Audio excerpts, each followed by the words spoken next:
असलम नाजरीन, मैं हूं एहसान राना। आप लोग देख रहे हैं एहसान पाकिस्तान। नाजरीन, जब सब लोग सोच रहे थे इमरान खान शायद बंद गली में दाखिल हो गए हैं और लॉन्ग मार्च में शायद इस्लामाबाद जाएं, पिंडी जाएं, कितने दिन की लॉन्ग मार्च होगी, क्या करेंगे, क्या अनाउंस कर सकते हैं, उनके पास क्या ऑप्शंस हैं, तो उन्होंने सबको दोबारा सरप्राइज दिया जब ये ऐलान किया कि हम पीटीआई एज अ जमात शायद असेंबलियां तोड़ दें। कई लोगों ने उसको डिफरेंट शेप देने की कोशिश की, डिफरेंट तरह उसको बात को मोड़ने की कोशिश की गई, लेकिन उन्होंने क्लियरली ये कहा कि शायद हम मुशावरत के बाद असेंबलियां तोड़ दें। अगर वो असेंबलियां तोड़ देते हैं केपीके की, पंजाब की, उसके अलावा मेनली तो यही दो हैं, अगर उसके अलावा उनके पास जैसे दो गिलगित बल्तिस्तान की भी ऑप्शन है, आजाद कश्मीर की ऑप्शन भी है, लेकिन इसका मतलब ये मेजॉरिटी ऑफ द सीट जो है सूबाई इलेक्शन की, उसमें बेसिकली री इलेक्शन होना पड़ेगा, लाजम होगा, सुबह में इलेक्शन होना पड़ेगा, और वो अल्टीमेटली मेन इलेक्शन की तरफ जा सकती है बात। बहरहाल इसके ऊपर बात करेंगे कि ये कैसी स्ट्रेटजी है, इससे क्या असरात हो सकते हैं, पीडीएम इसके ऊपर क्या स्ट्रेटजी करेगी, और जो नए आर्मी चीफ है उनके क्या इस चैलेंजेस इससे बढ़ जाएंगे, तो हम उससे बात करेंगे। और आखिर में आजम स्वाति साहब के ऊपर भी बात करेंगे, जिनको दोबारा गिरफ्तार कर लिया गया है। लेकिन हमारे साथ बात करने के लिए मोहम्मद ज़ियाउल हक साहब हैं जी। अस्सलाम वालेकुम ज़ियाउल हक साहब, आपका बहुत बहुत शुक्रिया आपका। आप कैसे देखते हैं खान साहब का ये जो अनाउंसमेंट है, जो तकरीर है, जो उन्होंने आखिर में जो ऑप्शन, जो अपना स्ट्रेटजी अनाउंस की है, उसको आप कैसे देखते हैं और उसके क्या असरात हो सकते हैं? वालेकुम अस्सलाम एहसान साहब, ये आपने सही कहा है कि आज दो ही मेन बर्निंग इश्यूज है इस वक्त पाकिस्तान में चल रहे हैं। एक चीफ की अपॉइंटमेंट के बाद और उसकी, और ये इमरान खान की जो लॉन्ग मार्च। तो हम पहले लॉन्ग मार्च की बात करते हैं, फिर उसके बाद उसकी भी बात करते हैं। तो ये जो इमरान खान का लॉन्ग मार्च था, जो पिंडी, और बहुत देर से इसकी थी कि वो आएंगे, और जैसे उन्होंने कहा था, ये मेरा लोगों का ख्याल था कि इसके बाद वो क्या करेंगे, लॉन्ग मार्च हो जाएगा तो फिर व्हाट विल बी देन। लोगों का ख्याल था कि ये उसके पास ऑप्शंस नहीं है। तो उन्होंने वाकई बहुत बड़े एक सरप्राइज दिया है। उन्होंने एक नई स्ट्रेटेजी, अपनी एक नया बयानिया बयान किया है कि जी हम जो है ना मौजूदा, हम इस करप्ट हुकूमत के हिस्सा नहीं रह सकते। तो हम इससे निकल के दोनों असेंबलियों से निकल जाएंगे, या निकल जाएंगे, या डिसॉल्व कर देंगे उसको, जो भी है। अभी ये देखेंगे वो क्या करते हैं। अब इसके ऑप्शंस हैं कि अब जब असेंबली डिसॉल्व हो जाएंगी तो क्या होगा, कैसे करेंगे। अब देखिए ना, पंजाब जो असेंबली है वो पिछले 4 महीने से सेशन में है। हम्म। सेशन में लगातार चल रही है, और उसको बीच में वक्फा करते हैं बीच में कुछ दिनों का, लेकिन उसको यही जो होता है कि वो सेशन चल रहा है, यानी कि कंटिन्यूटी हो रही है। और उसमें यही होता है कि उस जब तक सेशन चल रहा है हो रहा है, तो वो नो कॉन्फिडेंस वो नहीं लेके आ सकती, कोई ठीक। नहीं हो सकती। तो इसलिए ये तो अभी अगर सेशन के दौरान में तो ये, एक तो ये है। दूसरा, दो तरीके ही है कि एक तो ये opposition vote of no confidence लेके आए।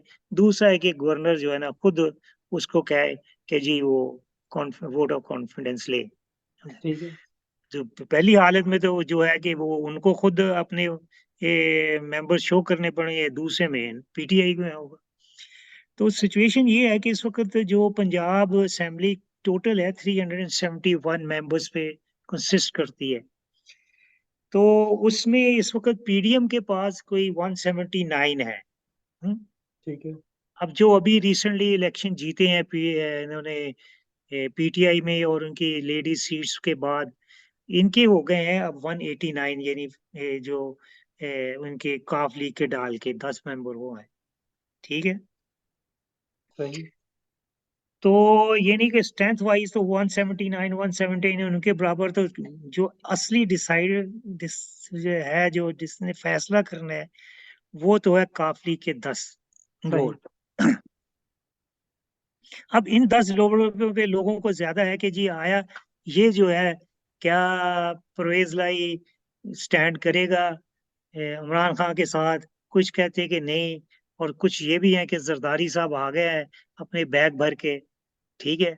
तो अब देखें, ज्यादा जरदारी साहब ने, वैसे मोनस इलाही साहब ने तो अगले दिन ट्वीट कर दिया वैसे बड़ी क्लियरली। वो तो उस पे मैं आ रहा हूँ कि वो उन्होंने ट्वीट कर दिया, फिर उन्होंने परेज लाई ने भी फिर बयान दे दिया हम्म। कि लेकिन ये चीजें होती हैं, बयान होती हैं, आप पता नहीं सियासत में क्या कुछ हो सकता है। और सही। दो देखे ना, अगर उनके मेंबरों को जरदारी इतने पैसे ऑफर कर देता है और वो शुजात की तरफ चले जाते हैं, फिर भी कुछ हो सकता है। ठीक है। लेकिन इस वक्त मेरा ख्याल है, जो जो पॉपुलैरिटी है इमरान खान की देखते हुए, काफ लीग के मेंबर वो ऐसी कोई डिसीजन नहीं लेंगे कि जिससे वो उनकी आइंदा सीटों पे कोई असर पड़ जाए। ठीक है। कोई डिस्qualify हो जाए या कुछ ऐसे हो जाए। तो ये बहुत सारे फैक्टर्स हैं कि वो आया। एक तो जाहिर है, पंजाब गवर्नमेंट इलेक्शन से पहले, वो पहले भी मैंने पिछले भी कहा था कि अगला जो है मैदान जंग जो होगा पंजाब होगा, मेरी पिछली बिल्कुल। भी। और यही अब हो रहा है। उनकी कोशिश है कि इसको इनको उतारा जाए, इनको निकाला जाए। और इनकी है, अब जब इन्होंने खुद ऐलान कर दिया है, उनके लिए सरप्राइज हो गया। अब ये दूसरा में पंजाब में तो जैसे मैंने कहा कि है ऐसे कि केपी में तो कोई प्रॉब्लम नहीं हो, वो वोट ऑफ कॉन्फिडेंस ले आए, कुछ ले आए, वो दे कैन सॉर्ट इट, जब चाहे वो हम्म। कर सकते हैं। ठीक है। लेकिन दोनों हालत में पीडीएम जो है उनकी कोशिश होगी कि ये डिसॉल्व ना कर सकें ठीक है। असेंबली, और ये असेंबली टूटे ना, किसी तरह इसको प्रोलॉन्ग करें। मतलब उनकी स्ट्रेटेजी इसको प्रोलॉन्ग करना, और इनकी स्ट्रेटेजी होगी जल्दी से जल्दी करें। जब इतने जल्दी हो जाएंगे, हो जाएगी, तो फिर प्रेशर बिल्ड होगा कि भाई अब तो इतने सारे बाई इलेक्शन चंद माह पहले, 2 4 महीने 4 महीने पहले कराना, क्या ये समझ आती है कोई? क्योंकि वैसे भी लॉ है कि अगर जो असेंबली, जब मेंबर कोई डिस्qualify या कुछ भी हो जाए, उसकी सीट खाली हो जाए, 4 महीने रहते हो फाइनल इलेक्शन, जनरल इलेक्शन में, तो वो कराए नहीं जाते। जी। ठीक है। इसका 4 महीने का वो अलाउंस रखे, और फिर तो रह क्या गया, 4 5 महीने ही है ना। हम्म। हम्म? नहीं तो जरा साहब आपने कहा कि इनकी कोशिश होगी कि जल्द का पीटीआई की कोशिश होगी कम से कम टेन्योर हो, तो कल भी असेंबली डिसॉल्व कर सकते हैं। लेकिन जाहिर बात है प्रैक्टिकलिटी के लिए काफी कुछ सोचना पड़ता है। हमारे पास सूबे हैं, हमने क्या डिलीवर करना है, अगर वो जो इंटरिम गवर्नमेंट होगी वो क्या होगी। तो पीटीआई के पास क्या फैक्टर्स हैं जिसको ऊपर वो सोच रहे होंगे, जो जो जिसके ऊपर देखे टाइम डिपेंड नहीं नहीं, करता है। पहले तो देखे नहीं, उन्होंने एक फैसला किया इमरान खान ने। अब उसने अपनी कोर कमेटी के साथ पहले मीटिंग कर चुका है। अब उसने पूरी अपने मेंबर्स के साथ करना है। कोलिशंस के साथ करेगा। कोलिशंस के साथ किया, उनको परवेज कॉन्फिडेंस इलाही के साथ है करेगा। सारा। पहले सारे कॉन्फिडेंस में तो लेगा ना, हम्म। इसका तो नहीं होता। फिर ये है कि ये देखना होता है कि दूसरे वाले क्या कर सकते हैं, उनकी ये इस चीज को रोक के, कि वो ये ना हो कि ये करने से पहले वो कोई ऐसी चक्कर चल जाए, वो ना हो डिसॉल्व। लीगल अब पीडीएम का तो यही होगा को इनको किसी लीगल प्रॉब्लम्स में रिजॉल्व किया जाए, किसी इन्वॉल्व किया जाए, और वो अदालत में चले जाए, केस अदालत में जाए, 2 3 महीने और गुजर जाए। ठीक है। जैसे कि अभी जो है ना, आयन में ये नहीं लिखा हुआ कि गवर्नर जो है वो आप वो मार्क्स कह सकता है कि वोट ऑफ कॉन्फिडेंस ले। ठीक है। हम्म। लेकिन जैसे उसके वो, मेरा आर्टिकल 130 है, लेकिन उसके आगे वो खामोश है कि अगर असेंबली का सेशन चल रहा हो तो क्या वो मांग सकता है, कह सकता है चीफ मिनिस्टर को हम्म। ले। तो अब ये इस तरह के मामलात में फिर झगड़ा पड़ जाए, तो वो ऐसे कह दे, क्योंकि अमूमन तौर पर यही समझा जाएगा कि जब असेंबली सेशन में हो तो वो ये नहीं कर सकता। नहीं, मैं ये मेरा सवाल ये ठीक हो गया। अब अभी वो तो है पीडीएम क्या करेगी। इमरान खान पीटीआई अब जब बात कर लेंगे, क्या वाकई ही आपको लगता है कि बहुत जल्द वो असेंबली तोड़ देंगे, या एक स्ट्रेटजी है देखिए जी, जिसमें अगर तो टाइम ले सकते हैं। नहीं, अगर तो उन्होंने वाकई उस पे प्रेशर डालना है, वो चाहते हैं कि हमारा एक इमरान खान का टारगेट था पहले नवंबर दिसंबर में इलेक्शन हो जाए, अब वो तो खत्म हो गया। अब जो वो चाहते हैं मार्च अप्रैल में हो जाए, तो अगर मार्च अप्रैल में करना है, ये जो है केयर टेकर गवर्नमेंट ने आना है 3 महीने उसके डाले हैं, ये करने तो फिर तो उन्हें करने पड़ेंगे। ठीक है ना। तो ये दिसंबर इज द डिसिसिव मतलब मंथ है कि जिसमें इस महीने में उन्हें सब कुछ करना पड़ेगा, हर चीज होनी होगी। तो इसलिए ये बहुत जरूरी है, जो उन्होंने जो भी सोचा होगा कैसे करना है, तो क्योंकि ये तो उनकी पार्टी के लिए भी सरप्राइज था बहुत लोगों के लिए जो उन्होंने किया है। तो क्योंकि इसलिए ये उनका टाइम जो है वो यही है, अगले 10-15 दिन में तो डू खुद इट कह रहा हूँ और कि अगर टाइम। वो अगर लॉन्ग भी प्रोलॉन्ग भी कर लेते हैं, जून जुलाई में ज्यादा टाइम रह नहीं गया और पीडीएम की हुकूमत दिन ब दिन और अनपॉपुलर ही होती है। बहरहाल लेकिन ये अपने बात की लेकिन देखते हैं आप ये इसको। देखें ना, वो जो है, जितना इमरान खान को भी पता है कि ये जो है ना, जैसे जैसे वक्त गुजर रहा है, देखें उसके ऊपर प्रेशर भी है, अदालतों के भी हैं, ठीक है, और केसेस और दूसरे भी हो केसेस जाएंगे। का, और फिर कुछ और भी करेंगे, ठीक है, कि मतलब आजकल उनकी वो बेटी का भी केस दोबारा चलाना शुरू किया हुआ है। सब डिफरेंट कोई डिफरेंट। कई कई प्रॉब्लम्स है ना उसके लिए। हम्म। और क्या वो इसके लिए मुश्किलात पेश करते हैं, इसके लिए तो क्रिएट ही करेंगे ना, ठीक है हम्म। ना। तो वो भी उनसे भी देखना है उसने, कि ये ना कि वो अदालतों के चक्कर काटता रहे, ठीक है, वो हम्म। तो इसको इन्वॉल्व रखना चाहते हैं अदालतों में, एक अदालत में जाए दूसरे में जाए, यही करे। तो बिल्कुल मेरा ख्याल है कि वो उसने ये सारा कुछ देखना पड़ेगा, सारी चीजें, कि वो क्या करना बिल्कुल। है। तो ये बड़े उसके इम्पोर्टेंट माइल सारे बड़े सारे इम्पोर्टेंट टाइम पे। सर्कमस्टांसेस को देखते हुए ये सब वो आ जाएगी कोई सही। उसकी। तो ये बड़े इंपॉर्टेंट नाजुक मोड़ की तरफ जा रहा है काम। मेरे ख्याल पीटीआई अपनी स्ट्रेटजी होगी, पीडीएम अपनी स्ट्रेटजी होगी, लेकिन इसी टाइम आर्मी चीफ की तब्दीली हो रही है।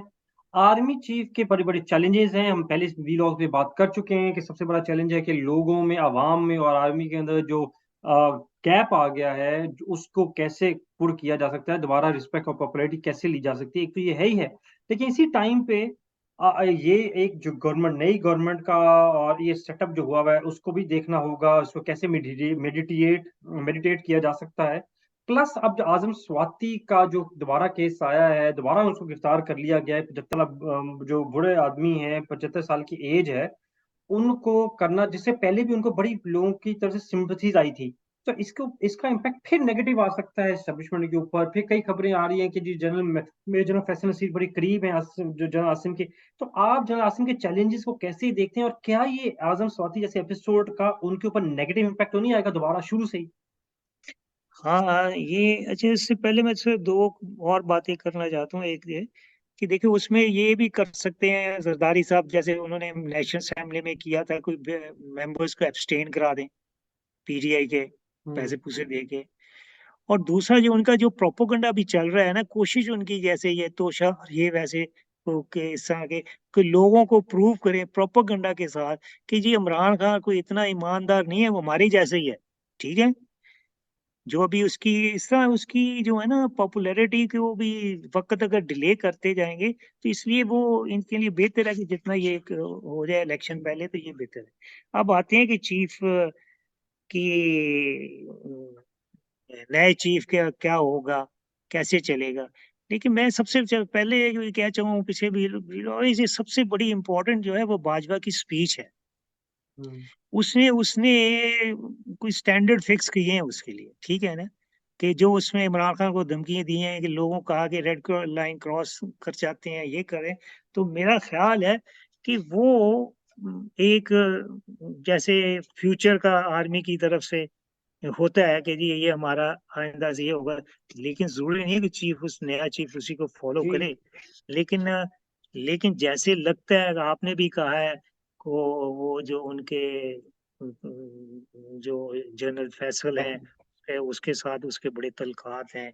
और साहब, सॉरी, बाजवा साहब का आज आखिरी दिन है, कल उन्होंने कमांड उसने संभाल लेनी है। तो अब देखें क्या करते हैं, उसके कुछ दिनों से उनके एक्शन से पता चल जाएगा। लेकिन मैं जो देख रहा हूँ कि जो आजम स्वाति को पकड़ा है, ठीक है, इससे तो लगता है कि वो उनमें कोई खास तब्दीली नहीं आई। हम्म?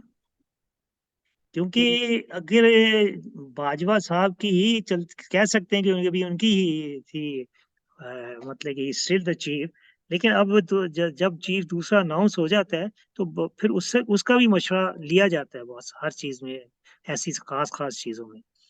तो लेकिन एक बेहतरी हुई है कि इस दफा उन्होंने कोई प्रॉपर प्रोसीजर्स फॉलो किए हैं, ऐसे नहीं किया जाके कर दिया है। तो हम्म। वो पुलिस गई है, वारंट लेके आई है, और फिर 2 दिन का उसको रिमांड भी दे दिया है। जाके, हालांकि उसकी जरूरत नहीं थी। उन्होंने रिकवर क्या करना, कोई कोई ऐसी चीज तो रिकवर नहीं करने वाली, वो तो ट्वीट है, ट्वीट तो उसके पास है। तो मैं ये देखता, मैं तो अभी भी सोचता हूँ कि ये जो है ना, ये कोई, मुझे लगता है कि एक तो पीडीएम की कोशिश होगी कि इमरान की और नए चीफ की लड़ाई करा दे। बिल्कुल। ठीक है, इनके दरमियान में लड़ाई होती है और ये हो जाए। अब दूसरा ये है कि मतलब कि अब चीफ जो है ना, अब जाहिर करे, कोशिश तो उसे करेगा शुरू में कि मैं वो बाजवा वाली चीजें ना करूं। ठीक है, बिल्कुल। तो मैं अपने आप को शो करूं कि मैं, मुझे नवाज शरीफ ने चुना जरूर है, लेकिन मैं नवाज शरीफ का बंदा नहीं हूं। बिल्कुल। अगर उसने ऐसा शो करना शुरू कर दिया तो ये तो डिजास्टर्स होगा। ठीक है, जैसा और शो करना शुरू। किया हाँ। कि मैं नवाज शरीफ की तरफ, उसने टिल्ट शुरू कर दी हाँ। कि जी मैं, नवाज शरीफ ने मुझे सिलेक्ट किया तो मैं भी उनकी उसी हुकूमत का करिंदा हूँ, तो ये तो फिर बहुत मुश्किल हो जाएगा। बिल्कुल, वैसे लेकिन हिस्ट्री ऐसे हमारी होगा बताती नहीं, है, ऐसी हिस्ट्री बताती है, ऐसा होता नहीं है, चीफ नहीं चीफ होता होता है। नहीं है, तो चीफ और जो टाइम भी हमारा है, बहुत ज्यादा हो गया आज।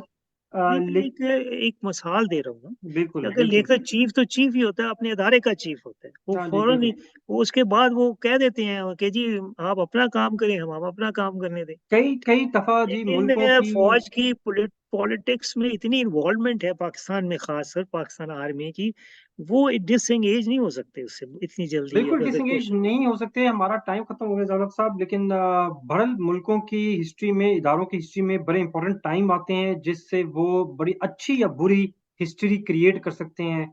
और ये भी जनरल आसिम मुनीर के लिए बड़ा एक हिस्टोरिकल और बड़ा इंपॉर्टेंट मूवमेंट है। जब एस्टेब्लिशमेंट, जो पाकिस्तान में लोग एस्टेब्लिशमेंट आर्मी को कंधों पे उठा के रखते हैं, उनमें जब इतनी अनपॉपुलैरिटी आ गई है लोगों के लिए कि इतनी शायद मार्शल लॉ के दौर में ना हो, तो बहुत ज़िम्मेदारी आती है जनाब से मुनीर पे कि वो अच्छे और मुस्बत कदम उठाएँ, जिससे वो लगे कि शायद वो पिछली वाली लेगेसी जो है, बाजवा लेगेसी से अपने आप को दूर रखें। आने वाले दिनों में हम ज़रूर देखेंगे और हमें ज़्यादा क्लियर होगा। आज के लिए बहुत-बहुत शुक्रिया। Thank you.